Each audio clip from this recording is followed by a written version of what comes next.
Hello guys, welcome to my YouTube channel. तो आज हम स्टार्ट करेंगे लक्ष्मण मूर्छा और राम का विलाप। कल हमने 5 पद किए थे। अगर आपने वो वीडियो नहीं देखी है तो आप पहली वीडियो जाके देख लीजिए। अब हम आगे पद स्टार्ट करेंगे। बहुविधि सोचत सोच विमोचन, स्त्रोत सलील राजीव दल लोचन, उमा एक अखंड रघुराई, नर गति भगत कृपाल देखाई। तो इसकी व्याख्या है कि कवि का भाव यह है कि श्री राम जी ने सोच विचार कर अपनी पीड़ा को दबा लिया, किंतु उनकी कोमल आंखों में से आंसू बहने लगे। राम जी दुखी होकर तेज तेज रोने लगे। उन्होंने ऐसा करके मानव जीवन पर दया दिखाई है। अब हम अगला पद स्टार्ट करेंगे।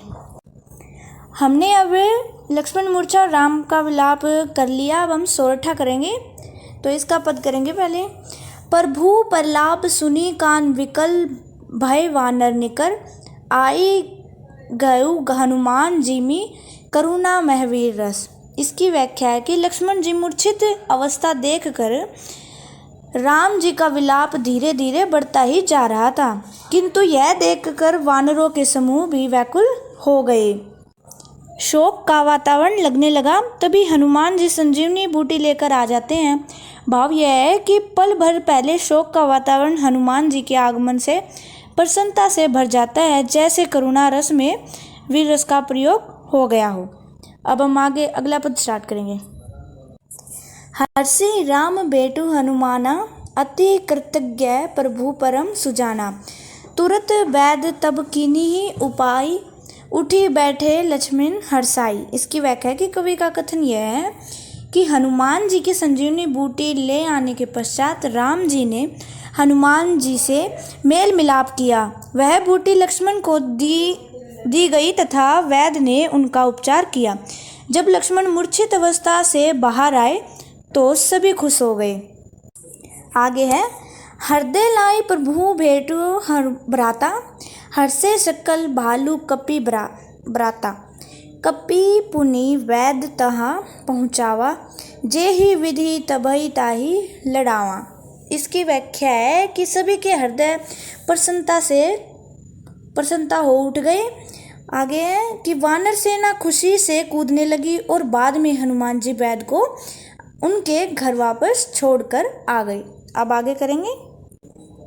यह वृतांत दशानन सुनेहु, अति विषाद पुनि पुनि सिर धुनेहु, व्याकुल कुंभकर्ण पई आवा, विविध जतन करी ताई जगावा। इसकी व्याख्या है कि कवि तुलसीदास जी कहते हैं कि लक्ष्मण के मूर्छित अवस्था से सचेत होने पर सभी तरफ खुशी का वातावरण हो गया।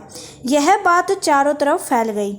जब यह बात लंकापति रावण के पास पहुंची तो वह बहुत अधिक दुखी हुआ और वह अपने भाई कुंभकर्ण को जगाने का प्रयास करने लगा।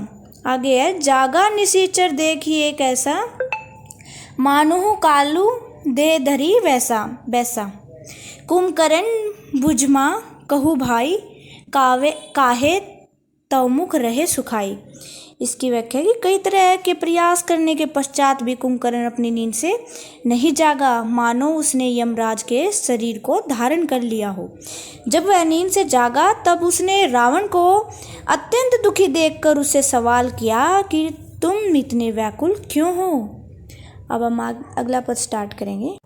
आगे है कि कथा कही सब ते ही अभिमानी, जेहि प्रकार सीता हरियाणी, तात कपि ने सब निशाचर मारे, महा जोधा संगारे, दुर्मुख सूर्यरिपु मनु जहारी, भट अतिकाय अंकपन भारी, अपर महोदय आदिक वीरा, परे समर मही सब रणधीरा। इसकी व्याख्या है कि कवि कहता है कि रावण अपने भाई कुंभकर्ण को अपनी व्यथा सुनाता है कि किस प्रकार राम की सेना ने उनके सभी सैनिकों को मार दिया है। हमारे बड़े बड़े योद्धाओं को राम की सेना से ही मुक्की खानी पड़ी है।